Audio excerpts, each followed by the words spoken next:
en Radio Proverso Inictu Oculi, tu programa sobre arte dirigido y presentado por Lourdes Páez Morales.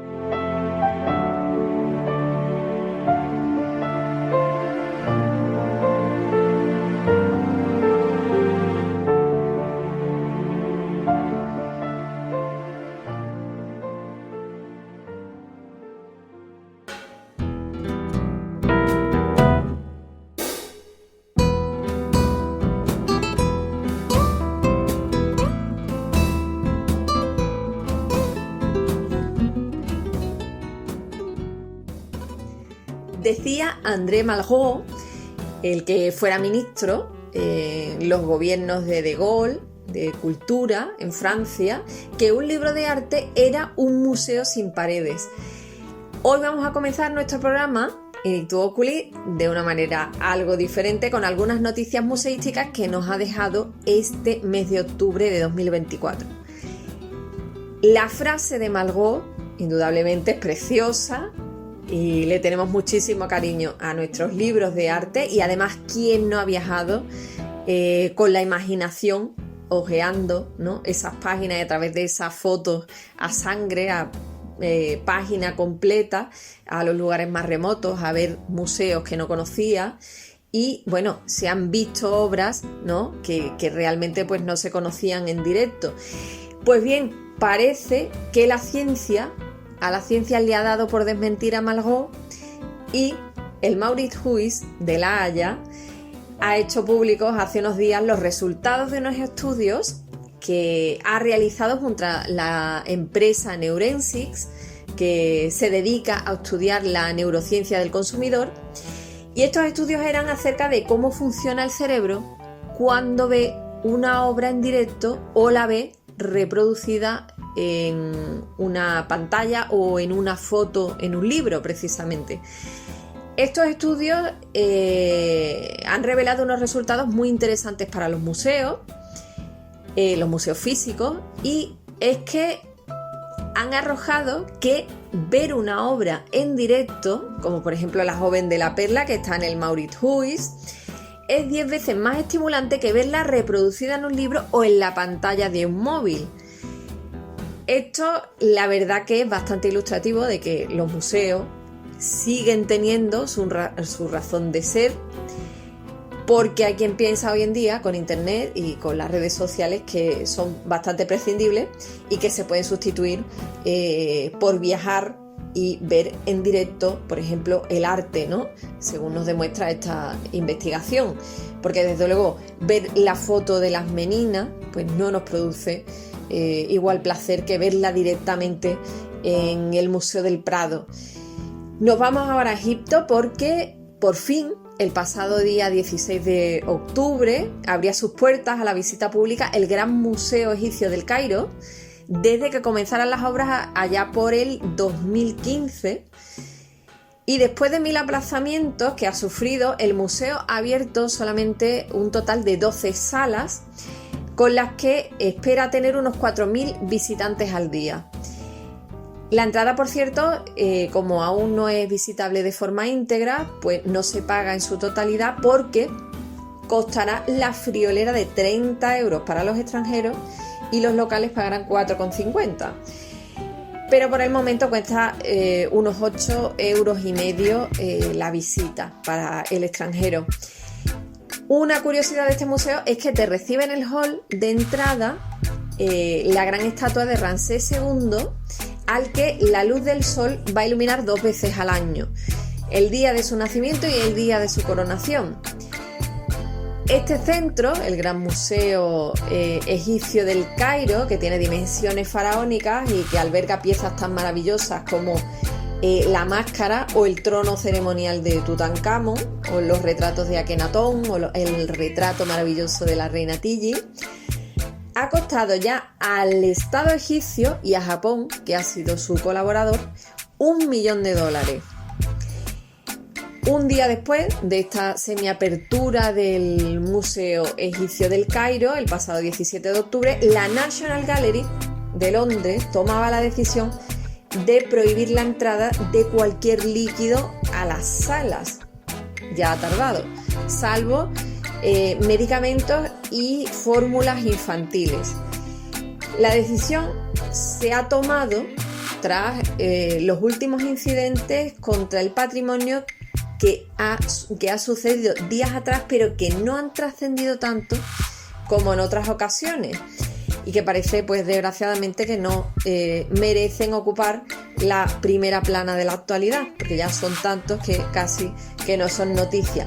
El 27 de septiembre el grupito de pseudo-ecologistas, que son unos vándalos de Just Stop Oil, volvía a atacar con sopa un Van Gogh, y días después un par de individuos pegaban un cartel con una madre palestina y su hijo sobre una maternidad de Picasso. Así que la Pinacoteca se ha pronunciado así ante estos ataques. Dice: el acceso gratuito a la National Gallery permite que todo el mundo se inspire en los mayores logros de la humanidad. La colección que poseemos es irreemplazable y con cada ataque nos hemos visto obligados a considerar la posibilidad de poner más barreras entre las personas y las obras de arte para preservar estos frágiles objetos para las generaciones futuras. Desgraciadamente es así, ¿no? Al final hay que poner barreras, ¿no?, entre las personas y las obras, desgraciadamente, porque suceden estos hechos pues bastante lamentables. Como la ignorancia es osada, siempre habrá quien por encima del respeto a este patrimonio, que no consideran como una herencia, parece ser, porque es un legado cultural, pues realmente anteponga otros intereses y, por supuesto, y en este momento en que vivimos, su minuto de gloria. Damos paso ahora a nuestra compañera, la historiadora del arte, Carolina Verdejo. Hola Carolina, ¿qué tema nos traes para este mes de octubre de In Ictu Oculi?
Hola, muy buenas tardes.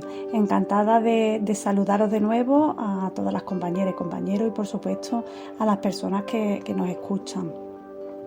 Hoy quiero compartir con todos vosotros un aspecto relacionado con una de las funciones de los museos, que tiene que ver con la documentación e investigación de sus colecciones, pero también con la recuperación de colectivos que han estado menos representados en los estudios de la historia del arte y también en las colecciones de los museos, tema al que también hacíamos alusión en nuestro último programa. Un asunto que cada vez más y afortunadamente está siendo puesto en valor en nuestras instituciones. Para ello, hoy quiero hablaros de Cecilia Montgomery, considerada una de las primeras mujeres viajeras en el sur de España, como así la define uno de los pocos estudiosos que la han sacado recientemente a la luz. Me estoy refiriendo al historiador Martín Paul Soroka. Tengo que decirles que no la conocía hasta hace bien poco y sobre todo que, como podrán imaginar, debido a su condición de mujer, no tuvo las mismas oportunidades que los principales artistas que ilustran los libros de viajes en el siglo XIX, como por ejemplo el escocés David Roberts o Frederick Lewis, todos ellos coetáneos a nuestra protagonista de hoy. No queremos dejar de nombrar brevemente a otra viajera, aunque más célebre que nuestra Cecilia Montgomery. Me refiero a la irlandesa Louise Tennyson, que viajó al sur de España casi 2 décadas después que Cecilia, plasmando su periplo en la obra Castilla y Andalucía. Pero ella merece otro programa, ¿no? Merece que le dediquemos otro programa. Pues bien, dada la escasa documentación que existe sobre Cecilia Montgomery, nos parece interesante destacar, primero de todo, el hecho de que, a pesar de ser un poco conocida y haber sido considerada una artista amateur, el Museo Smithsonian de Oxford, en Inglaterra, por cierto, este museo está considerado uno de los primeros museos públicos de la historia, que abrió sus puertas en 1683, pues este museo conserva una importante colección de dibujos de ella, entre los que tenemos que resaltar los 18 que ilustran monumentos y espacios arquitectónicos de Andalucía. Y es que, aunque suene obvio, es importante resaltar el hecho de que los museos no solo conservan la obra de los considerados por la historiografía como los grandes maestros de la historia de la pintura o de la escultura, sino que se trata de recuperar y visibilizar a artistas que han pasado de soslayo, ¿no? O que simplemente no han sido tenidos en cuenta en la historia del arte canónica. Pues dicho esto, vamos a centrarnos en uno de los dibujos que realizó durante su estancia en Andalucía, un periplo que tuvo lugar entre mayo y junio de 1838, junto a su marido, el reverendo George Augustus Montgomery. El primer dibujo que realiza en España es la Alameda Apodaca de Cádiz. Sobre ella, antes de nada, me gustaría aclarar que el matrimonio Montgomery, antes de recalar en Cádiz, estuvo en Portugal, país al que también le dedicó unos dibujos preciosos, ¿no? Durante su viaje por Andalucía va a realizar varios dibujos sobre los principales monumentos históricos de Sevilla y otros pertenecientes a las ciudades de Málaga y Granada. Pero, como decimos hoy, queremos dedicarnos al dibujo que ilustra la Alameda de Cádiz.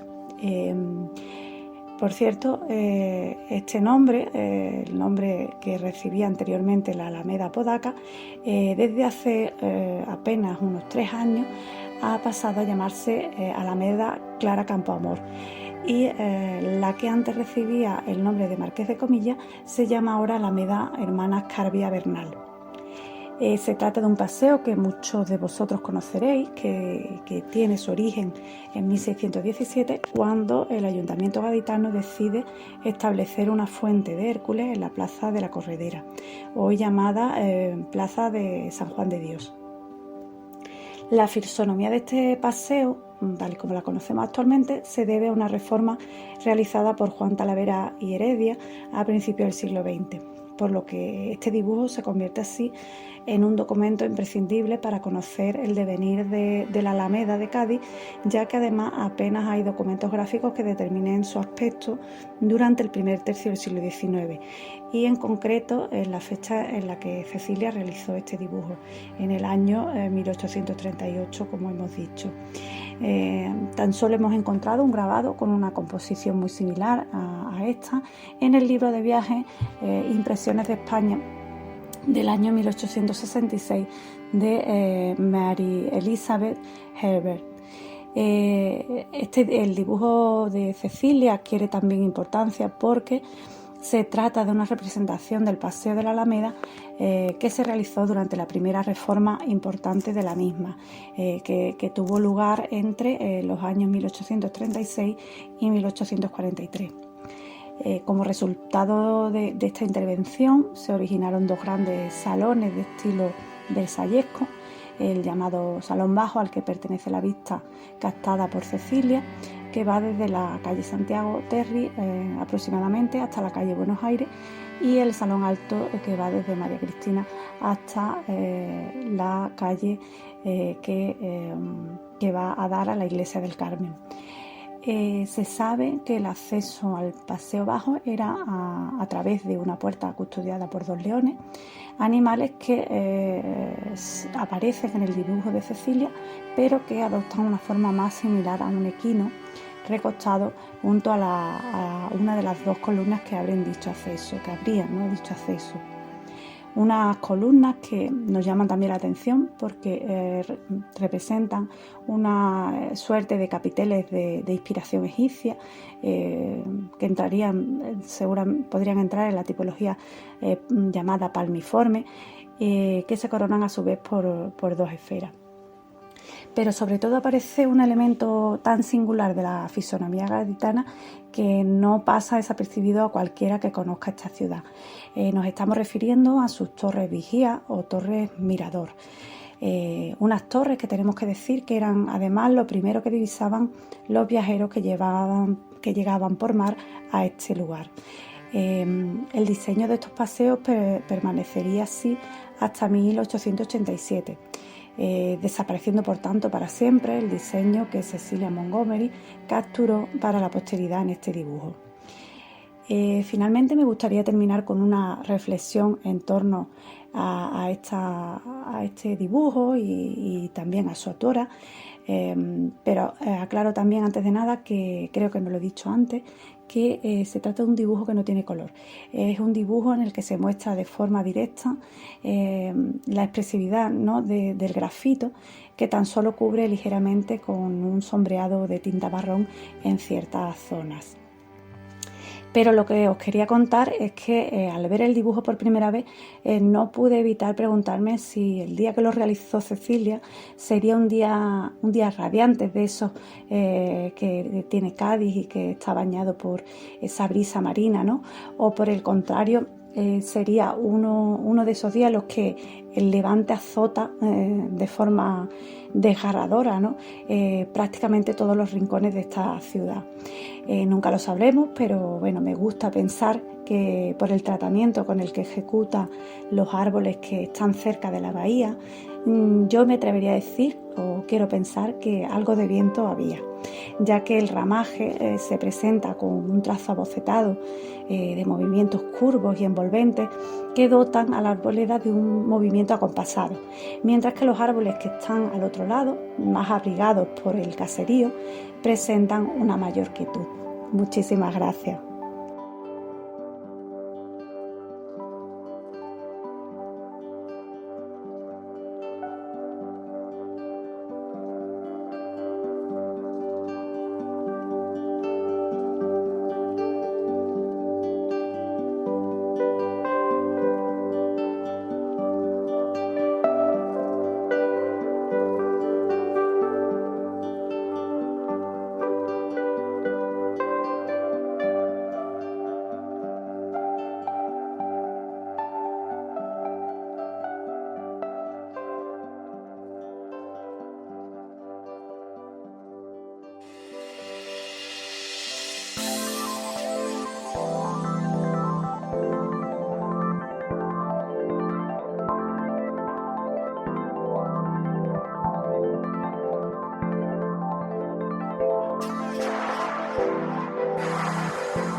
Muchas gracias, Carolina. Te esperamos en el siguiente programa. Un 16 de octubre de 1690 moría en Sevilla Valdés Leal. Yo siento por este pintor una predilección especial porque me parece realmente un genio incomprendido. Hay dos tipos de artistas, que unos son los que están en el momento y el sitio adecuados y que consiguen la fama no solamente por sus méritos artísticos, sino porque se encuentran precisamente una coyuntura absolutamente favorable, y están aquellos y aquellas artistas que son rebeldes porque tuvieron que luchar contra viento y marea para hacerse precisamente un hueco en la escena artística de su momento, de su época, de su ciudad o de su país. Entre los segundos están creadores que para demostrar su valía tienen que darlo todo y más. Y el mes pasado, vimos a Tintoretto, por ejemplo, ¿no? y también está en este saco Valdés Leal. Si revisamos sus biografías vemos muchas cosas en común entre uno y el otro. La rapidez con la que trabajaban para poder conseguir más encargos, por ejemplo, que quizás sea lo que también condicione sus formas de pintar, ¿no? Su manera de trabajar, esa pincelada suelta, rápida, deshecha, ¿no? Abocetada, a prisa y corriendo, ¿no? Sin medir a veces tanto lo que es el detalle como el resultado final. También es común a ellos dos la versatilidad infinita como artistas, porque tocan todos los palos y no lo hacen mal. Y afinando más, pues ambos tienen en común también su interés por representar esas espectaculares arquitecturas de fondo. Por dar unas pinceladitas solamente de la biografía de Valdés Leal, del que vamos a hablar hoy, sabemos que nace en Sevilla en 1622, es algo más joven que Murillo, y el contexto artístico en que se encuentra su ciudad en el momento en que él nace, que por aquellos momentos era, por cierto, un centro artístico de primer nivel, como lo era la corte madrileña, no era ese contexto demasiado halagüeño, demasiado beneficioso, porque están activos aún grandes artistas como Zurbarán o Herrera el Viejo, y está emergiendo con mucha fuerza Murillo, muy joven entonces, pues que se lleva prácticamente todos los encargos. ¿Qué hace Valdés Leal? Pues se marcha a Córdoba, a la ciudad vecina, y allí pues parece que tiene más probabilidades de prosperar como pintor. Y en Córdoba en aquel momento está como primera figura de la escuela Antonio del Castillo, que es un pintor muy personal, con un estilo muy marcado de figuras rotundas, que además cuenta con un plus artístico, y es que no hay quien le iguale en el dibujo. De hecho, el Museo de Bellas Artes de Córdoba conserva de él un buen puñado de dibujos excelentes. Muchos de ellos son dibujos de la naturaleza, porque él se iba a dibujar del natural y hacía sus salidas al campo y tomaba allí sus apuntes, y esto le da al final una agilidad compositiva bestial. Esto lo aprende Valdés de Castillo, y ya durante toda su vida, pues Valdés va a destacar sin duda por sus dotes compositivas. Será capaz de llevar a sus personajes a escenarios arquitectónicos, pero también al ámbito natural, de la naturaleza, ¿no? Algo que no demuestra, por ejemplo, Murillo, que hace o ubica a sus personajes en fondos indeterminados normalmente, y cuando lo hace en la naturaleza le pide ayuda a Ignacio de Iriarte. Y además Murillo tomaba muchas estampas como punto de partida para sus composiciones.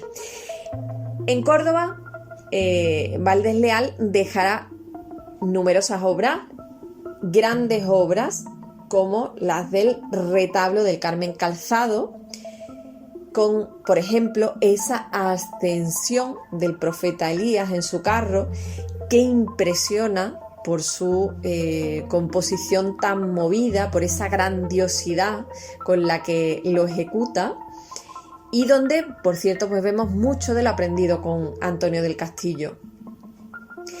Cuando en Sevilla cambia el contexto, esa coyuntura desfavorable, Valdés vuelve a su tierra natal para intentar de nuevo abrirse un hueco, y consigue su primer gran encargo, que es la serie sobre la vida de San Jerónimo para el convento del monasterio, de San Jerónimo de Buenavista de Sevilla.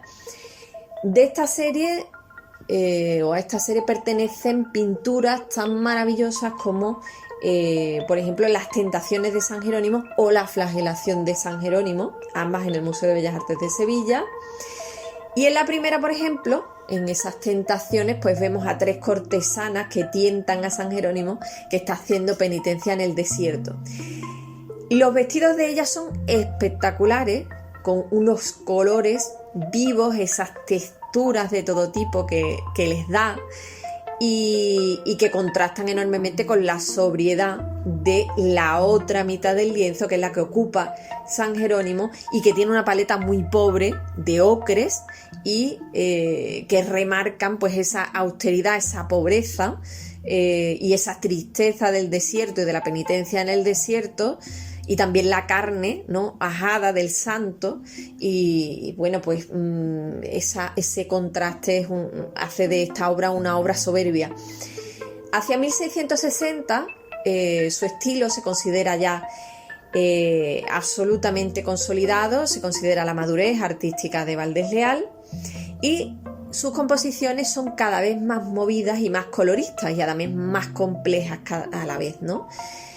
Yo aquí destacaría obras como, por ejemplo, La Asunción de la National Gallery de Washington, o La Inmaculada con dos donantes, que se conserva en la National Gallery de Londres, que qué pena que ambas obras estén tan lejos de Sevilla, ¿no?, o de España. ¿Por qué están tan lejos, no? Aparte de compositivamente, estos cuadros son magistrales en ejecución. Vemos cómo él ha cuidado, en esto sí, el detalle al máximo, algo que a veces se le afea a Valdés, el no cuidar esos detalles, esos pequeños detalles, y aquí no se le puede poner un pero en estos dos cuadros, porque además los rostros de la Virgen en ambos son bellísimos, y algo que también, por cierto, se achaca a Valdés, ¿no?, el hacer rostros poco bellos, ¿no? Algo que no es cierto y que por estos dos lienzos nada más pues se podría desmentir.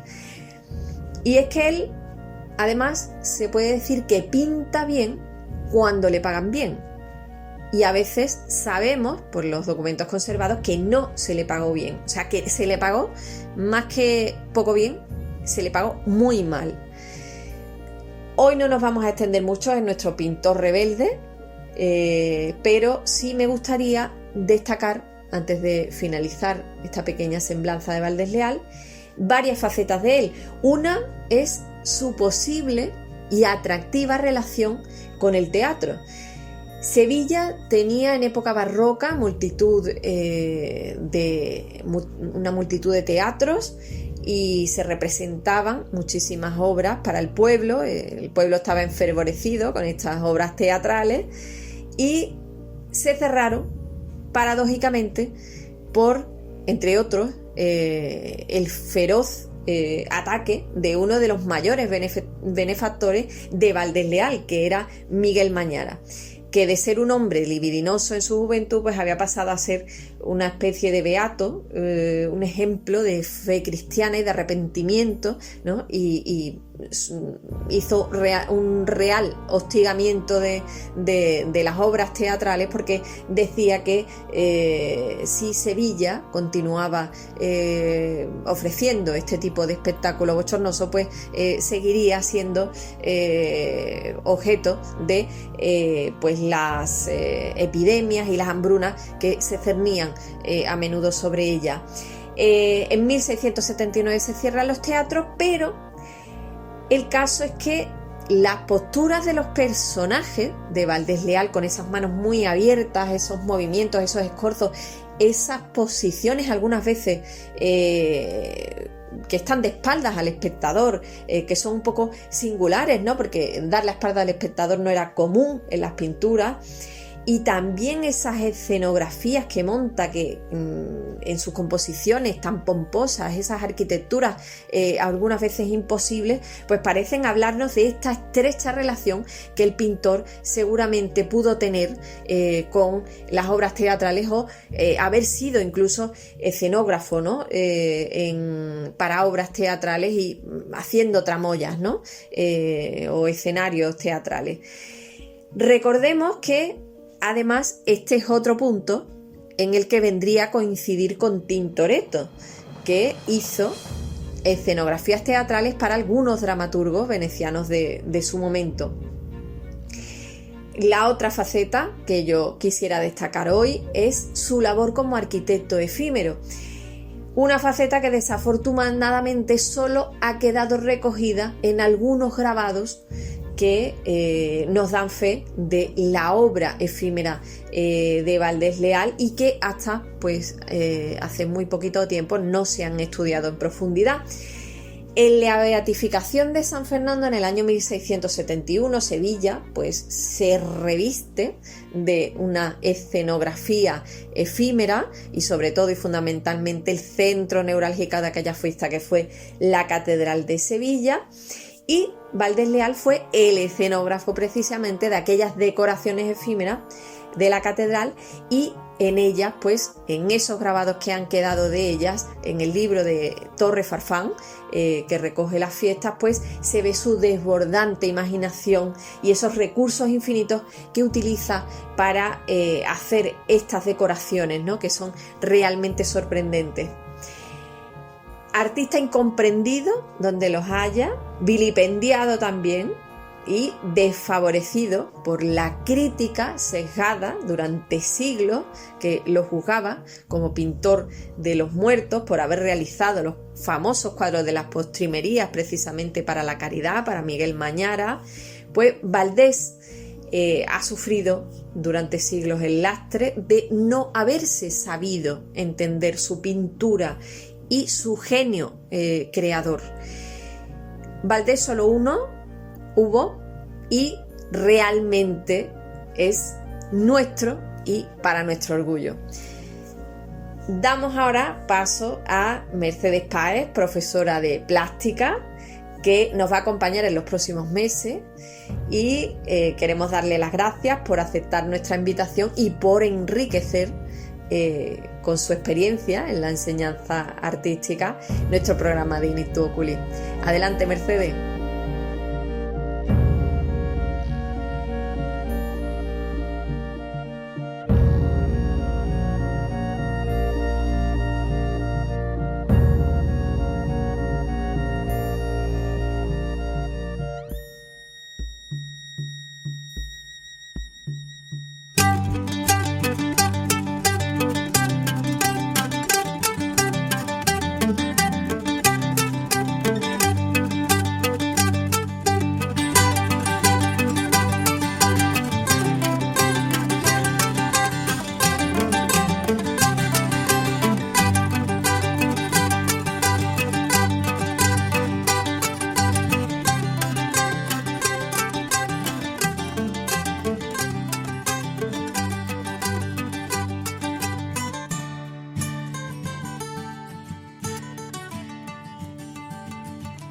Hola, ¿qué tal? Pues mira, cuando me propusiste hablar de algo en tu programa, lo primero que se me vino a la cabeza fue contar una de esas anécdotas de tantas que me han pasado a lo largo de estos 20 años de docencia como profesora de plástica en la secundaria obligatoria, pero que a mí me resultó de especial relevancia, sobre todo por el interés que me suscitó.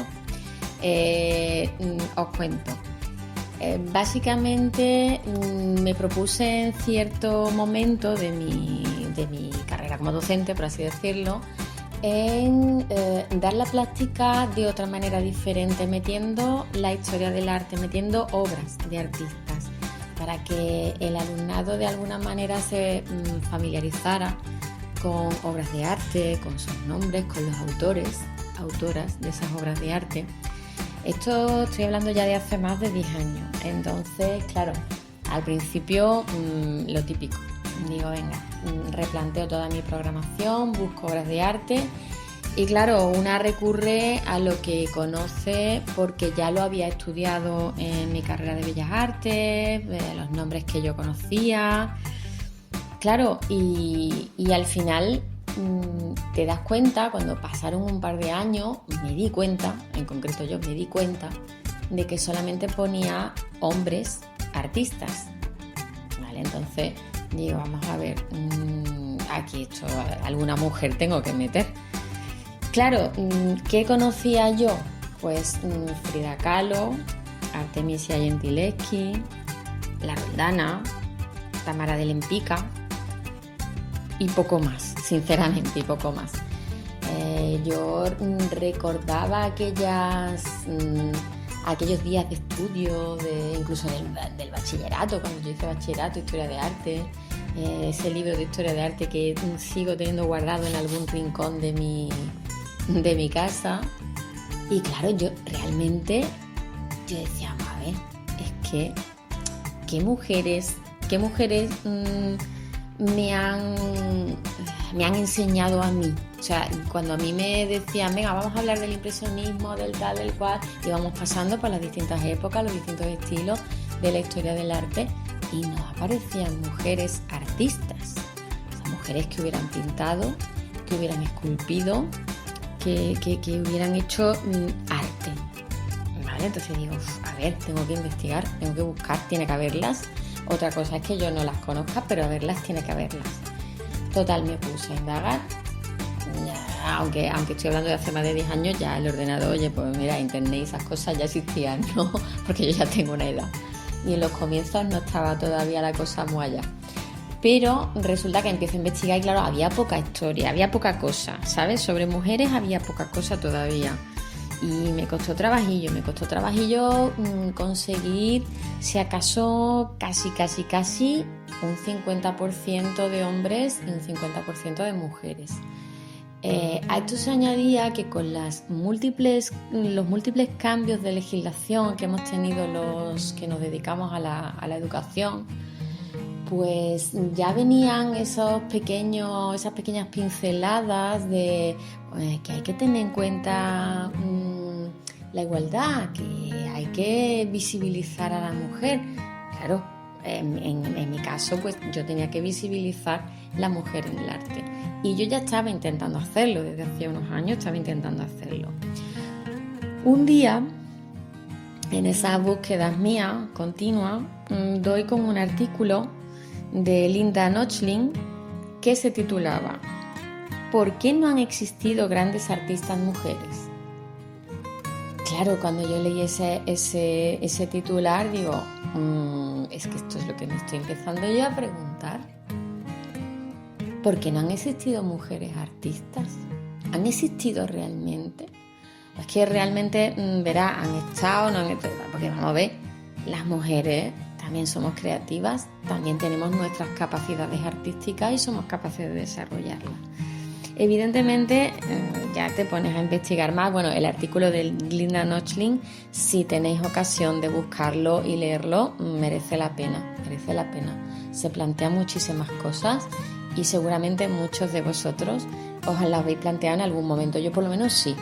Entonces me abrió mucho los ojos.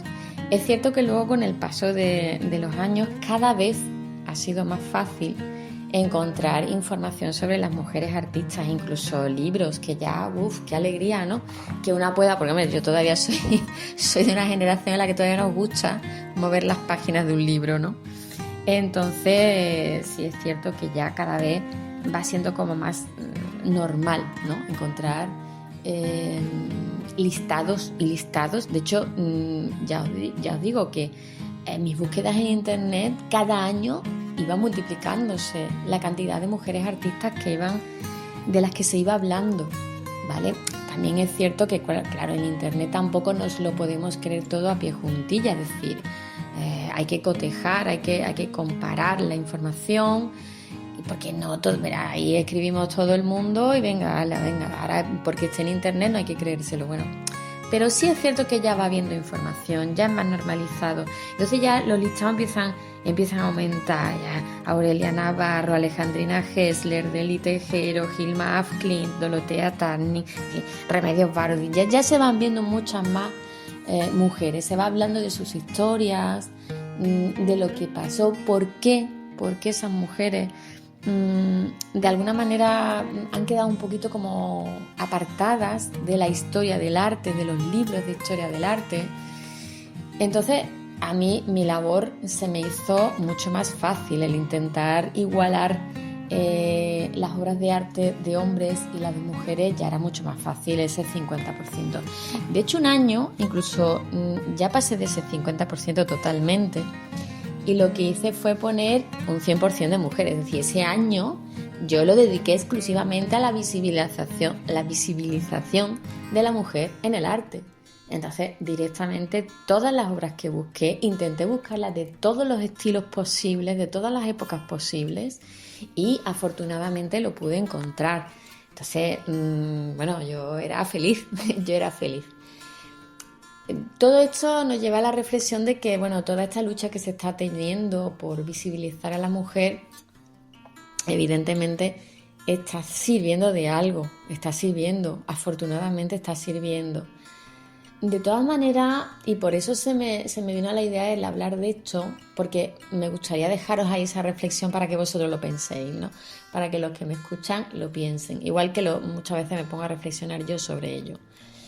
Es cierto que aparece mucha información en internet, ¿vale? Nosotros ponemos mujeres artistas, todavía sale, hay que poner mujeres artistas, porque si pones artistas salen hombres, ¿vale? Hay que especificar, mujeres artistas, pero bueno, vale, que salen un montón, muchas historias, hay mucha gente que se dedica a poner en sus blogs y en todas esas cositas que hay, toda esa información que se busca, y empieza a poner historias sobre mujeres, algunas son interesantísimas. Los museos también llevan ya un tiempo hablando sobre mujeres, haciendo exposiciones de mujeres, pero a mí me sigue quedando una espinita clavada. Como he dicho antes, yo soy todavía de una generación en la que el móvil no era habitual. En mi época de bachillerato yo no tenía móvil, en mi época de carrera todavía no era el móvil, era como una rara avis quien tenía un móvil que además parecía un walkie-talkie más que un móvil. Entonces yo soy de la generación de los libros. Y es verdad, es cierto que ya hay libros donde se habla de las mujeres artistas, donde incluso se hace como una especie de alegato a la defensa de la mujer en el arte, como hacedora de arte a lo largo de la historia, y esa indefensión en la que ha estado, ese estar apartada a un lado y no hablarse de ella. Esos libros están ahí. Incluso hay libros donde es una especie como de catálogo de mujeres artistas. Yo tengo uno que me regalaron, no hay ninguna española, todas son de por ahí fuera, creo que si acaso había una, María Blanchard creo, el resto son todas extranjeras. Entonces es como un catálogo, ¿no?, de mujeres artistas, como diciendo, mira, aquí hay por lo menos 10 o 12, ¿vale?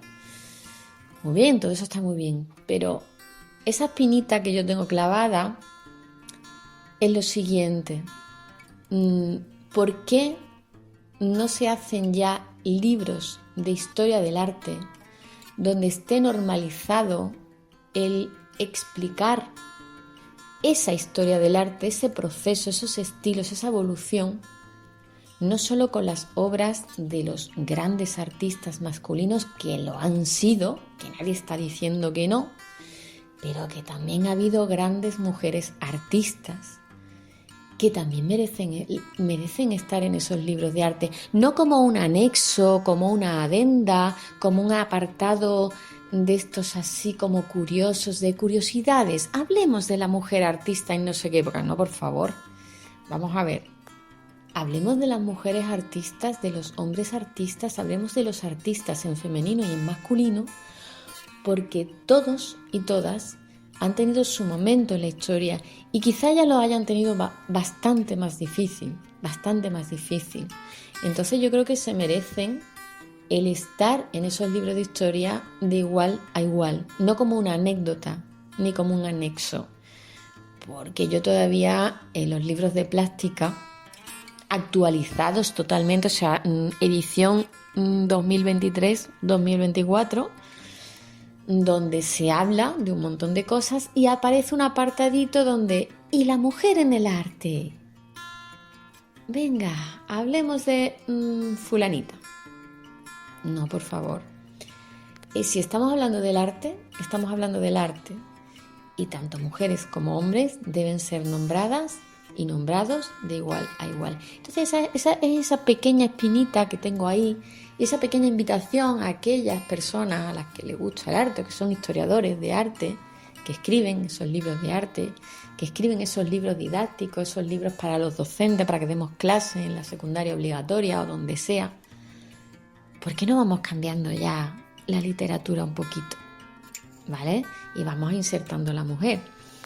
Yo dejo ahí planteada esa reflexión, ¿vale? Yo creo que más de uno de los que me está escuchando seguramente que se lo ha hecho. Pero bueno, ahí está, ¿vale? Y para empezar, yo creo que ha sido suficiente con esa anécdota. Espero que al menos os sirva para reflexionar un poquito sobre esto, para investigar, para que os pique la curiosidad y aprendáis muchas más cosas y la gente amplíe su visión del arte, no solo en términos masculinos, sino también en términos femeninos, ¿vale? Así que nada, muchas gracias por escucharme, muchas gracias Lourdes por invitarme y bueno, hasta la próxima, a ver qué se me ocurre la próxima vez. Venga, un saludo y hasta luego.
Hoy queremos recordar en In Ictu Oculi a Rafael de Penagos, que fue calificado por Ortega y Gasset como un genio de su época.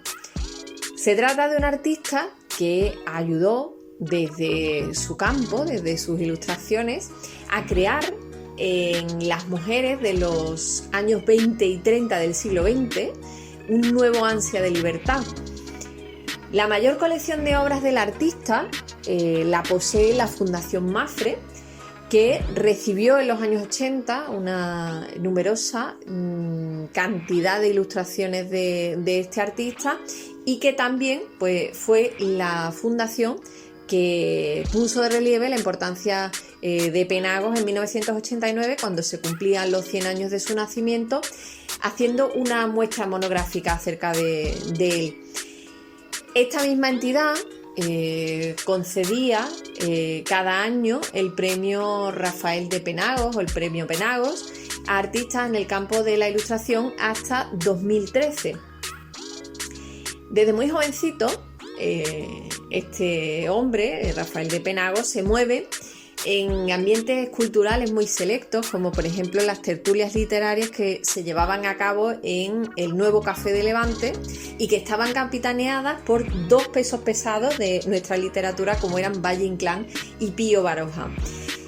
La neutralidad de España en la Primera Guerra Mundial hace que Madrid se convierta en una ciudad realmente cosmopolita, de efervescente elegancia y sofisticación, y consecuentemente en el escenario de la llamada Nueva Garçon, que es esa mujer emancipada y empoderada que va a retratar durante toda su vida Rafael de Penagos en sus ilustraciones, tanto en revistas como en novelas de corte erótico, llamadas entonces psicalípticas, y también en publicidad de productos de cosmética.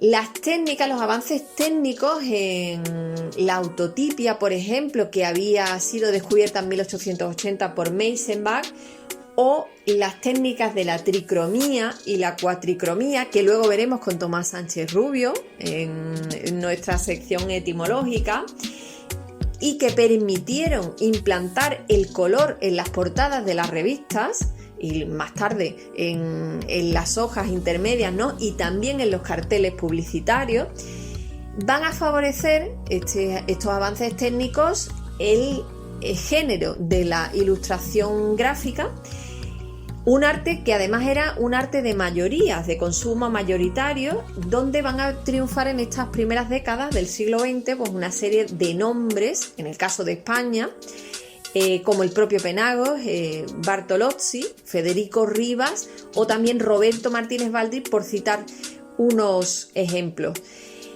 Penagos retrata a la nueva mujer, que es una mujer libre, desenfadada, muy delgada físicamente porque hace deporte, y que lleva la nueva moda de los años 20 y 30, que es ese cabello corto, muy diferente, muy masculino, diferente al de décadas anteriores. Lleva también la falda hasta las rodillas e incluso en ocasiones pantalones.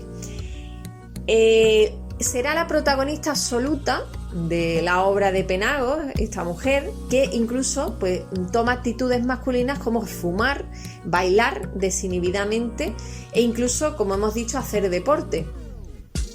Y atrás deja Penagos el corsé que pues no permitía la libertad a esa nueva mujer, ¿no? que deja atrás. Y la mujer Penagos, como así se le llamó, pues es símbolo, por tanto, de liberación y de avances sociales, indudablemente. Por citar algunos ejemplos de sus obras, pues podemos recordar las portadas de revistas ilustradas como, por ejemplo, Blanco y Negro, La Esfera, Mundo Gráfico o Nuevo Mundo. Y no es fácil quedarse con una concreta porque además Penagos ejerció un liderazgo indiscutible en la elaboración de portadas, pero podemos decir que en todas ellas la mujer es protagonista absoluta y algunas veces aparece asistida por el hombre y otras veces aparece sola, siempre elegante, eso sí, sofisticada, maquillada y con un aire inigualable de sofisticación y sensualidad que hizo que la mujer de a pie que consumía esas revistas, que las conocía, las compraba, pues quiera parecerse a ellas, a esa mujer Penagos, ¿no? El cartel fue otro de los campos donde Penagos no encuentra rival, y yo destacaría, por ejemplo, uno de los carteles que realiza para la casa de chocolates barcelonesa Amatller, donde una mujer está sentada a la mesa, la vemos de lado, sentada a la mesa de una cafetería, tomando una taza de chocolate, y pues es observada por el espectador que ejerce de voyeur. Sin embargo, también tendrá la otra versión de la mujer con una actitud totalmente diferente y una actitud totalmente activa, como las dos mujeres que protagonizan, en cierta manera, el cartel publicitario de las playas de San Sebastián, que están acompañadas por un varón que está en segundo plano y que mira a una de ellas, a la absoluta protagonista del cartel, que tiene una postura totalmente desinhibida, descarada incluso, porque mira fijamente al espectador, levanta una de sus piernas, tiene un bikini e incluso le sonríe. Así que son mujeres, por tanto, sin complejo, sin corsé y sin límites frente al hombre, que son acuñadas pues por Rafael de Penagos en estas ilustraciones. También incursiona el artista en el cartel de cine, y yo aquí destacaría, por ejemplo, el de Agustina de Aragón, la película dirigida por Florian Rey, que condensa ese espíritu patrio de esta heroína, esa mujer valerosa que él se enfrentó a los invasores franceses. Como hemos dicho, también realizó numerosos dibujos comerciales para productos de tocador, la mayoría de ellos pertenecientes a la marca Floralia, de la que Penagos fue el principal ilustrador, pero también, por ejemplo, en Heno de Pravia, marca que actualmente pues sigue en los comercios.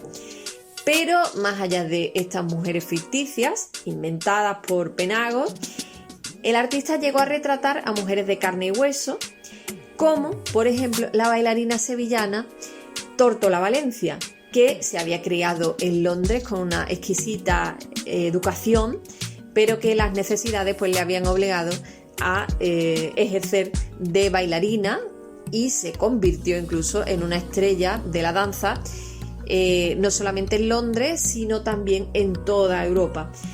Pero su imagen más conocida de Tórtola Valencia en una ilustración no es precisamente de Penagos, sino la maja de Mirurgia, de este perfume que todas y todos tenemos en mente, y ella es Tórtola Valencia, y es una ilustración que, como he dicho, no pertenece a Penagos.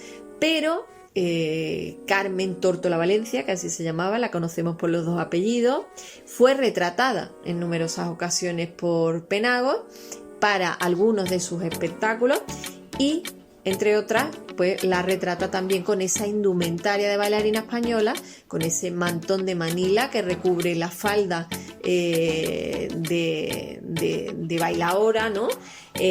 Su peineta, su abanico y sus flores en el pelo. Y bueno, pues vemos como Penagos, por cierto, Tórtola Valencia, que se me olvidaba, pues fue una activista contra el corsé, es decir, ¿no? Era realmente una mujer moderna. En Penagos no vemos solamente a un artista magnífico, porque sus ilustraciones son de una enorme belleza y fue muy reconocido en su época, sino que también vemos a un hombre comprometido con los avances sociales y pues que se habían dado en otras capitales europeas, y que era necesario importar al Madrid de su época, a la España de su época, y que él ayudó a hacer visibles a través de sus ilustraciones y deseables, ¿no? También, como hemos dicho, de esa mujer, de ese papel de mujer moderna, elegante, sofisticada y también deportista.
Estamos con Tomás Sánchez Rubio, nuestro etimólogo de cabecera, que nos va a hablar hoy sobre la raíz etimológica de 3 términos que hemos citado al hablar de Rafael de Penago.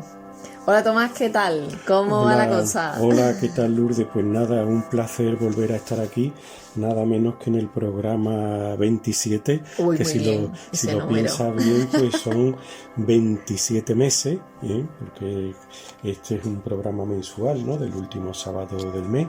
Efectivamente. Y bueno, yo pienso que es todo un logro porque la verdad ha sabido mantener el interés de la gente y de tus oyentes, y que no han dejado de aprender, ¿no? Como me pasa a mí, ¿no? Que me parece fascinante los temas que trata, porque en todo ello aprendo cosas nuevas. Y nosotros Así contigo aprendemos enhorabuena. muchísimo. No te voy a coger nunca porque la estantería es 2 veces al mes.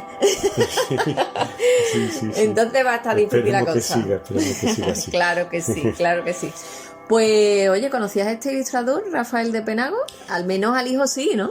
Pues sí, bueno, al padre y al hijo, pero sobre todo al hijo, que te voy a decir. Bueno, sobre el padre, pues me vienen a la cabeza, ¿no? Como parte de la memoria colectiva de todos nosotros, ¿no? De todos los españoles, pues esos carteles y portadas, ¿no? De publicaciones con estas figuras femeninas tan características, ¿no? Estilizadas y sofisticadas, ¿no? Totalmente. Muy elegantes, ¿no? Unos colores muy discretos y a la vez llamativos. Me encantaba. Pues sí. Y ya después, pues, del hijo, pues fíjate, ¿no? Este hombre, pues, que hombre, era una persona muy polifacética, no podía ser de otra manera, ¿no? Con esa familia, ¿no? Murió en el 2010, pero hasta ese momento, pues, el hombre, pues, fue escritor, fue poeta, fue actor y, sobre todo, un actor de doblaje, la verdad, con bastante reputación. Una voz preciosa que tenía. Es una voz que nos retrotrae a la niñez o a la adolescencia, como en mi caso, ¿no? Recuerdo, pues, que era quien doblaba, por ejemplo, en las películas modernas, ¿no? Del Gordo y el Flaco, pues a Stan Laurel, ¿no? O bueno, es el famoso Sherlock Holmes. Sí, principio totalmente. de los años 80, ¿no? El interpretado en la serie por Jeremy Brett, ¿no? Jeremy Brett, que bueno, que os recomiendo porque bueno, a mí la figura de Sherlock Holmes me resulta apasionante, y esa voz que le daba Rafael de Penago, bueno, la serie de Don Quijote, ¿no? Era el narrador, era Miguel de Cervantes, el cardenal Richelieu en D'Artagnan y los 3 mosqueteros. Anda, bueno, eso no lo sabía yo. Bueno, sí. Vamos, la de Sherlock Holmes me encantaba. La verdad que han hecho otras versiones, pero esa es como buenísima, esa, la de los años 80. Sí que es con verdad. ese Sherlock Holmes y su asistente, hija, que Sí, Watson. Fíjate. Elemental. Exactamente, ¿no? Ese elemental, querido Watson, es inmortal. Maravilloso. Pues, como decía, nos gustaría que nos hablase de la raíz etimológica de varias técnicas que han salido hablando de la obra de Rafael de Penagos, y que, por cierto, pues ayudaron mucho en el avance de la ilustración, ¿no? de esa faceta que tenía fundamentalmente Rafael. Y bueno, también en el cartel, por supuesto, que también él era un gran cartelista. Vamos a explicar un poco en lo que consiste, antes de que nos diga su raíz etimológica. Y por ejemplo tenemos la autotipia, que es una técnica que fue patentada, como hemos dicho, por George Meisenbach en 1880, a la que se llama también fototipo grabado. Y el sistema pues consistía básicamente en pasar de los colores originales que tenía una ilustración, de esos tonos continuos que tenía la ilustración, a un sistema de trama de puntos. La distancia entre los puntos era siempre la misma, pero en los tonos claritos pues los puntos son más pequeños y están más separados, y aparentemente van agrandándose a medida que el tono pues es más oscuro o tiene más saturación. Y esto se hace para que el ojo pues lo fusione y se consigan los semitonos y las gradaciones de tonos, ¿no?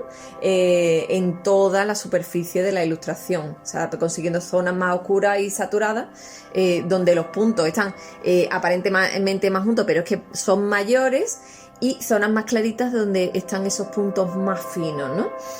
Pues básicamente la autotipia es eso, y es un sistema que es muy reconocible en las pinturas del artista neoyorquino Lichtenstein, que crea sus cuadros a partir de viñetas de cómics, ¿no? Que luego él utiliza con eso, creando esos semitonos, ¿no?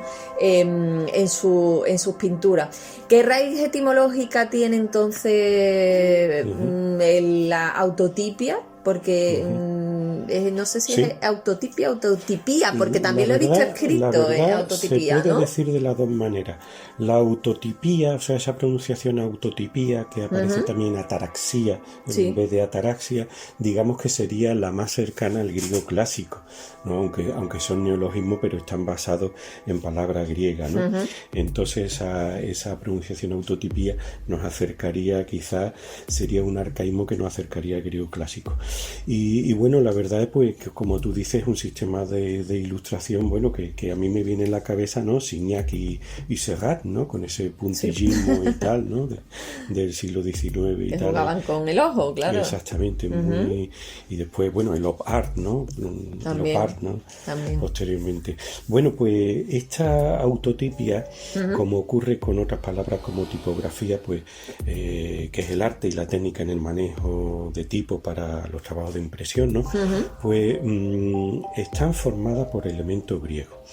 Fíjate que la palabra tipos, que aparece aquí, que aparece en tipografía, ¿no? Pues procede de un verbo griego que es el verbo tipto, que significa dar golpes, golpear. Es un verbo muy onomatopéyico. Total, sí. Y entonces de aquí viene tipos, una palabra griega que significa golpe, huella, o sea, el resultado del golpe, la huella que hay detrás de un golpe, y de ahí vendrá figura, marca, símbolo que queda grabado. También haría referencia al tipo como la pieza de la imprenta. Y bueno, y a nuestro tipo, cuando nosotros hablamos de un tipo, pues sencillamente una figura que ha quedado impresa, ¿no? Por lo menos ha salido de ahí lo que nosotros entendemos por tipo, que ha tomado con el tiempo pues quizá una connotación algo negativa, ¿no? Pues, y después la otra parte de la que está formada esta palabra autotipia es de autos, que como sabe pues significa el mismo o bien por sí mismo. O sea, una referencia, vamos a decir, reflexiva, reflexiva como automóvil, que es un automóvil, el aparato que se mueve por sí mismo, ¿no? Entonces eso sería la autotipia. Pues hay que decir que a esta técnica pues se unieron otras dos para la introducción del color, precisamente, con el que también trabaja Rafael de Penagos. y en las imprentas pues se consigue ese color gracias al sistema, por ejemplo, de las palabras que te vamos a decir ahora, que son tricromía, que fue un sistema descubierto por Jacob Christoph Lebrun, y luego la cuatricromía, que realmente pues un perfeccionamiento de esa tricromía, porque le agrega el negro a los 3 colores básicos, ¿no? Para conseguir pues esos oscuros, ¿no? Esos tonos oscuros.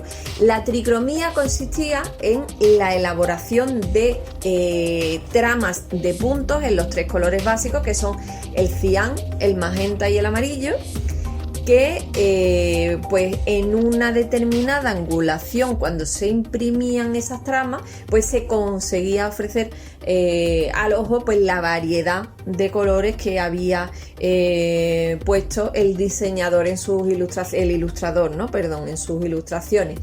A esto se une pues la cuatricromía o tetracromía también, que, como hemos dicho, pues le agregó el negro para evitarle al ojo pues esa fusión de colores, de esos 3 colores, para conseguir el negro y, en cierta manera, facilitarle al ojo, ¿no? esa mezcla por sí mismo, y bueno, pues facilitaba también más esos tonos oscuros.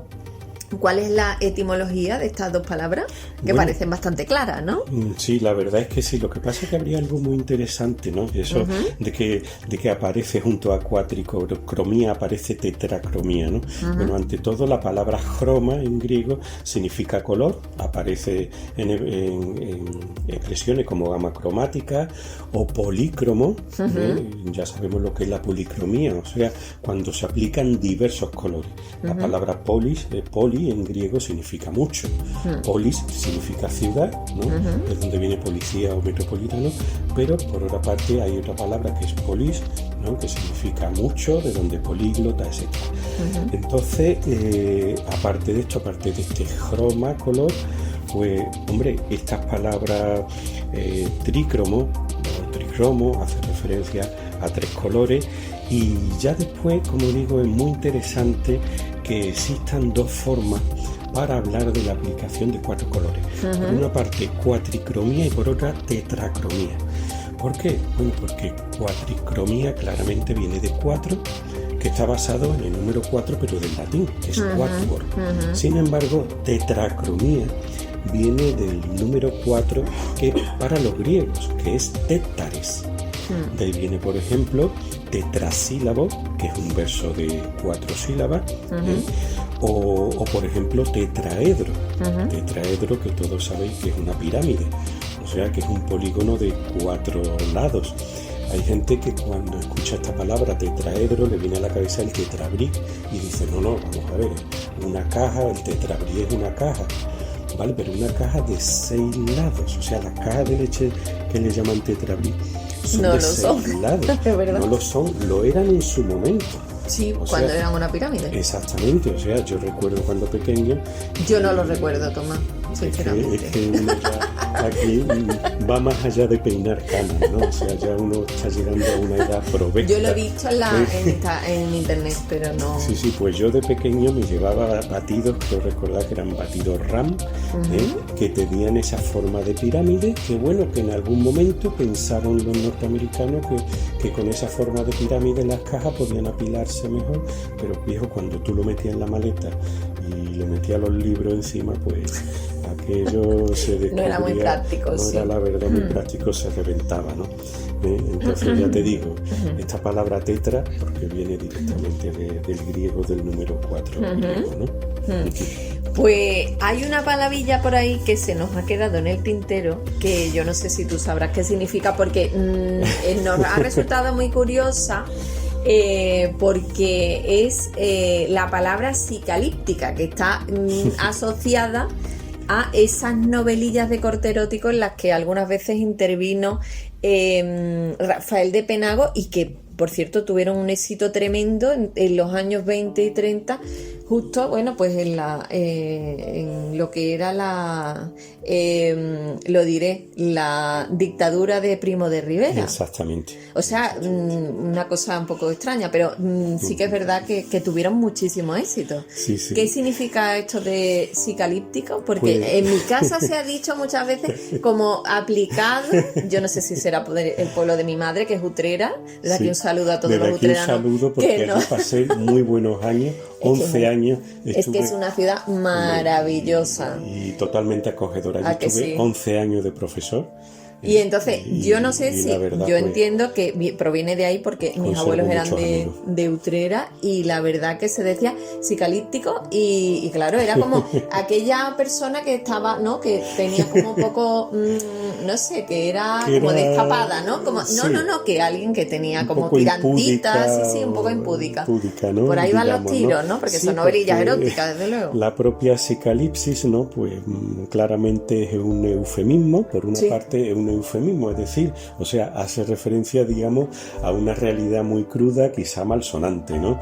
Y por otro lado es un neologismo que nació en España a principios del siglo XX. Si nosotros consultamos el diccionario de la Real Academia, nos dice que psicalíptico es sinónimo de procaz, erótico, picante, impúdico, lascivo, en fin, una serie de adjetivos que te da miedo sencillamente escucharlo, ¿no? Y después te dice también que procede de la palabra psicalipsis. Psicalipsis, que lo define como malicia sexual, me está dando miedo. Picardía erótica, ¿no? O sea, la raíz etimológica. Algo que, en fin, se le da mucha perífrasis, mucha vuelta, ¿no? Y bueno, tendremos que irnos pues precisamente a las raíces, porque como buen filólogo pues me gusta ir al fondo de las cosas, ¿no? A las raíces de las cosas, ¿no? Y entonces, bueno, pues sencillamente está formado del verbo psicon y del adjetivo alépticos, que a su vez viene de la palabra alepsis.